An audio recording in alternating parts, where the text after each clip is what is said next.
Assalamualaikum warahmatullahi wabarakatuh. Jumpa kembali di channel Keluarga Misterius. Di kesempatan kali ini saya akan menceritakan kisah misteri yang ditulis oleh @Freddy Raskin. Kalian juga dapat mengunjungi tweet beliau langsung ya. Nanti link saya akan sediakan di kolom deskripsinya.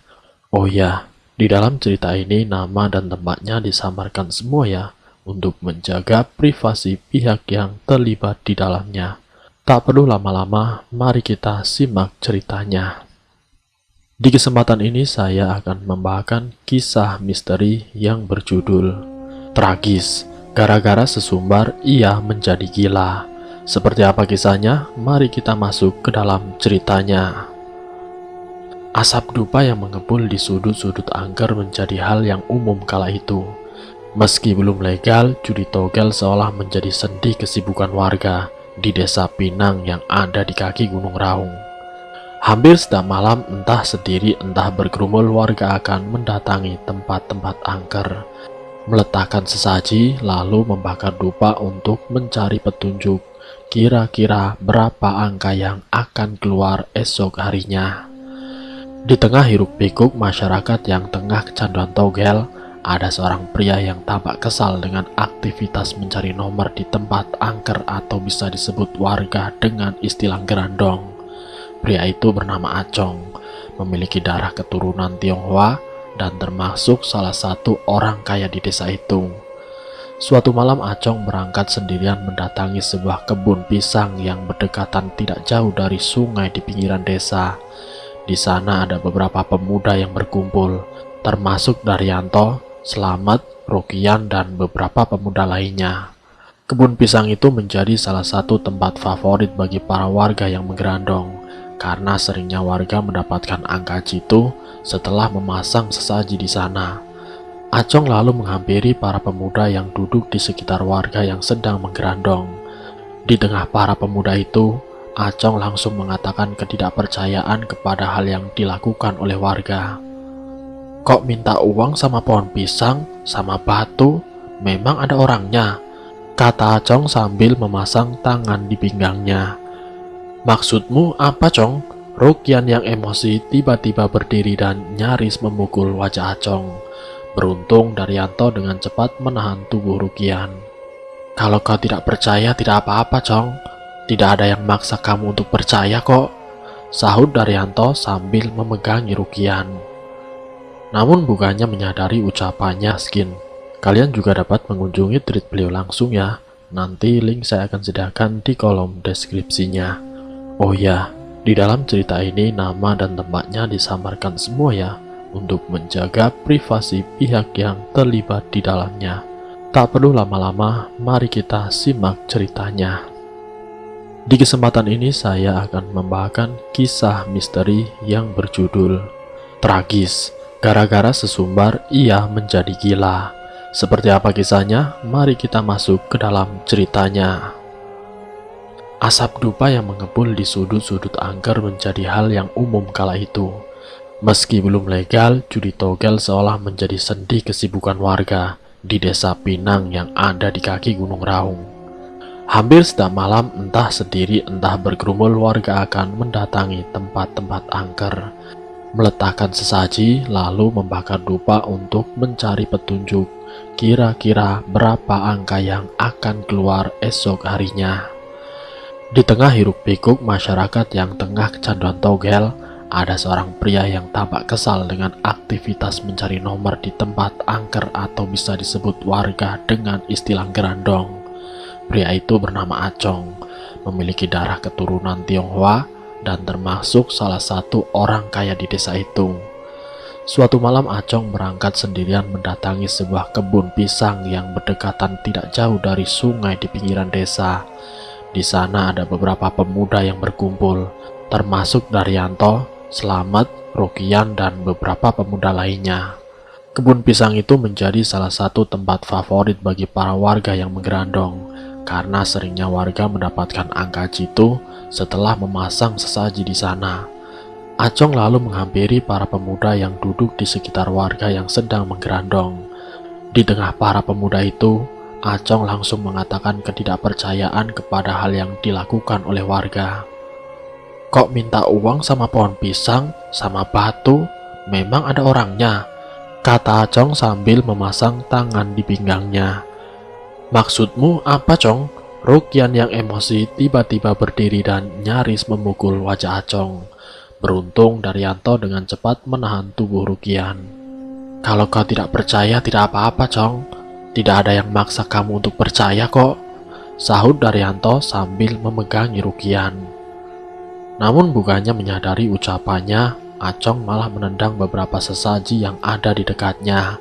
Hal itu sempat membuat beberapa orang yang sedang kusuk ritual menoleh ke arah Acong.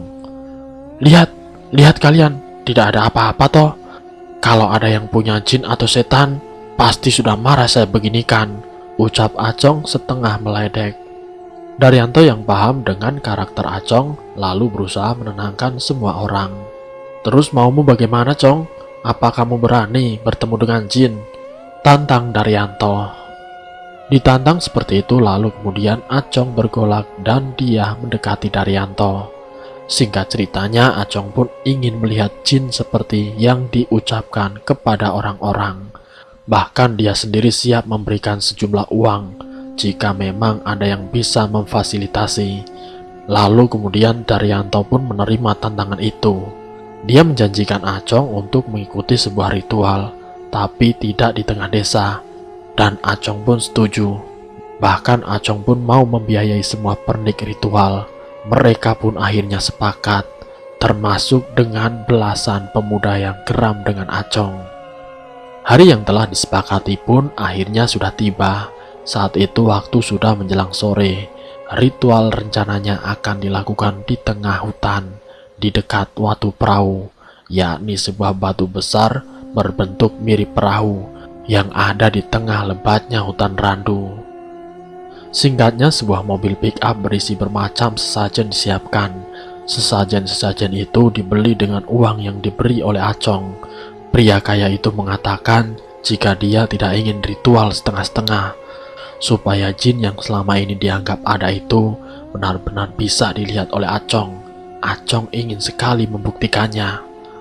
Adapun bermacam hasil bumi seperti pisang, singkong, ketela, kelapa, bunga 7 rupa, janur, hewan-hewan seperti ayam, burung gagak, kepala kerbau, dan juga ular kobra juga tampak disisipkan di atas bak pick up.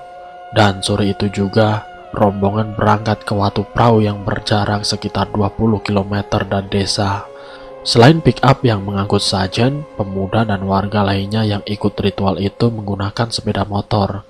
Totalnya ada 12 orang, termasuk Acong, Slamet, Daryanto, dan beberapa orang yang malam itu ada di kebun pisang.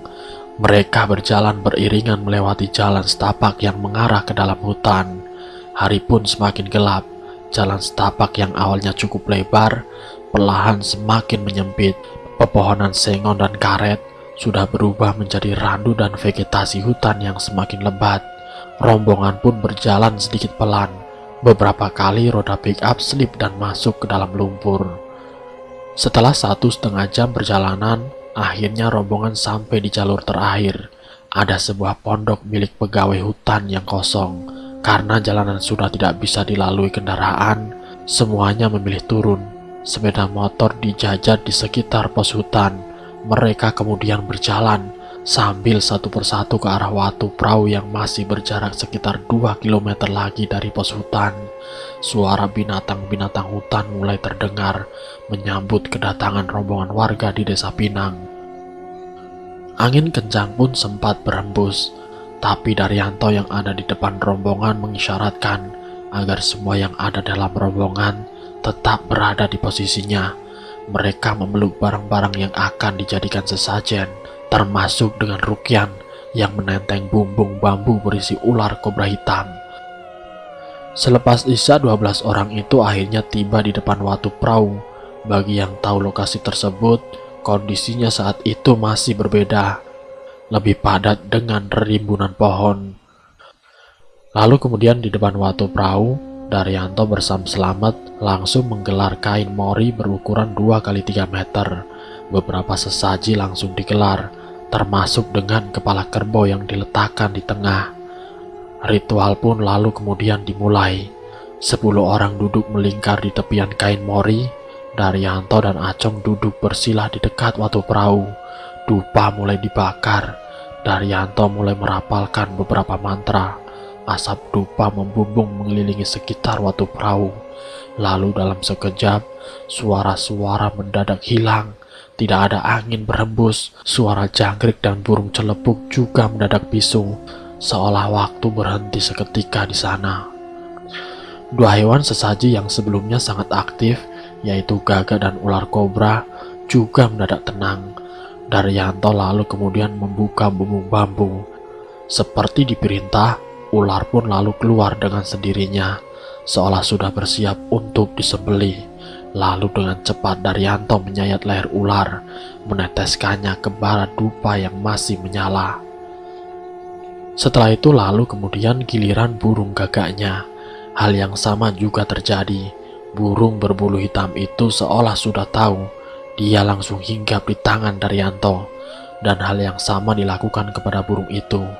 Gagak disembelih, lalu dikucurkan darahnya di atas bara dupa.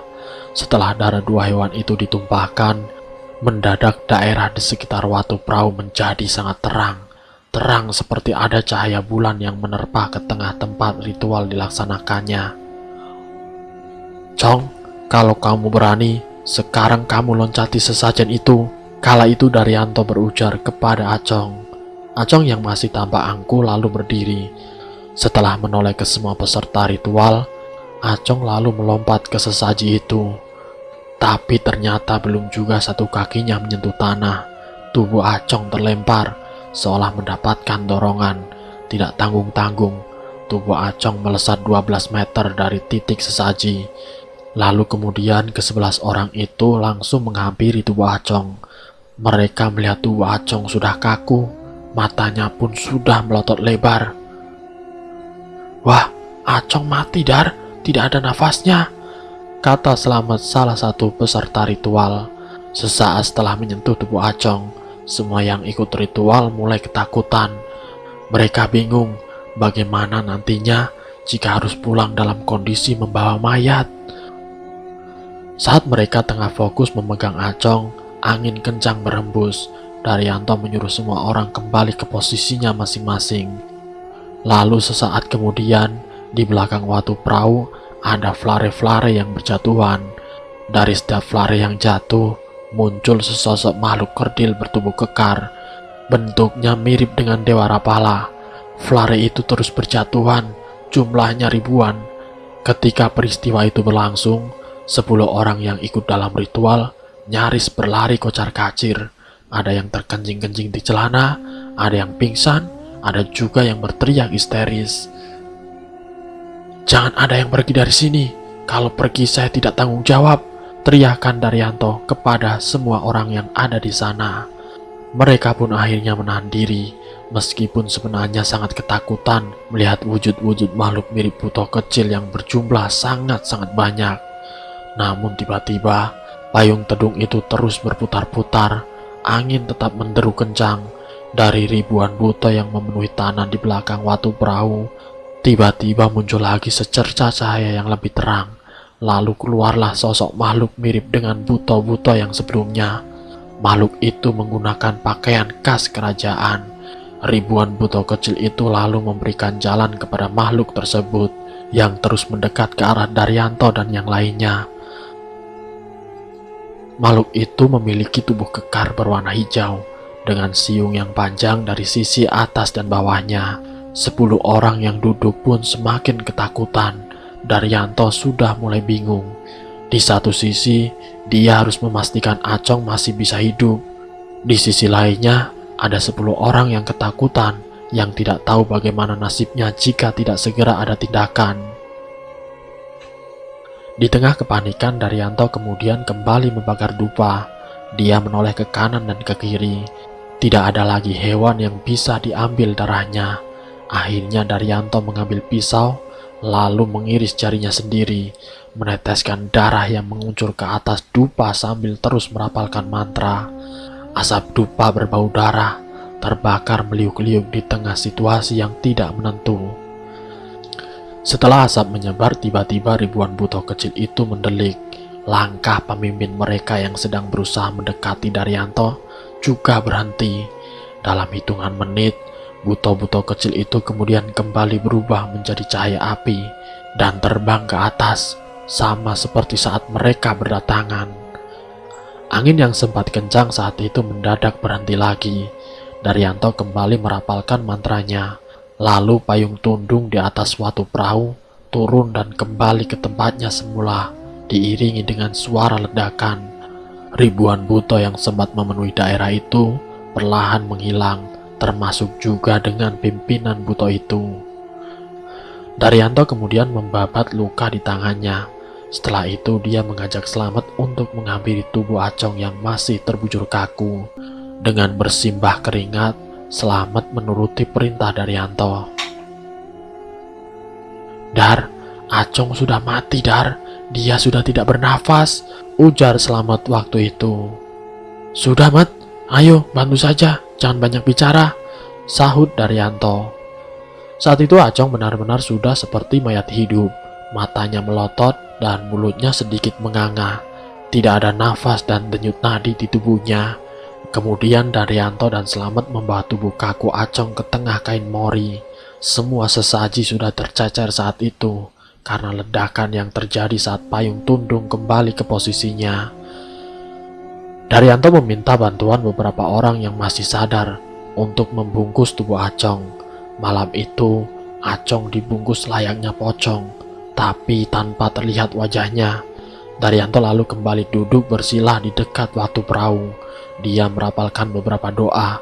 Proses itu sempat berlangsung cukup lama, hingga kemudian cahaya terang yang menyinari mereka pun menghilang.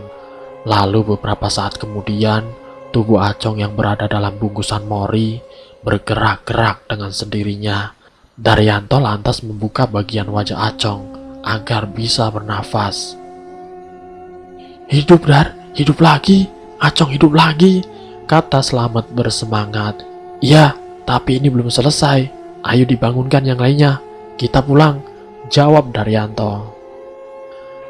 Akhirnya malam itu semua orang kembali ke desa Pinang, termasuk juga dengan Acong. Tapi kondisi Acong tidak lagi sama setelah itu. Dia suka berbicara sendiri, marah-marah sendiri, dan tertawa-tawa sendiri. Kondisi ini sempat menjadi rahasia antara Daryanto dan ke-10 orang lainnya.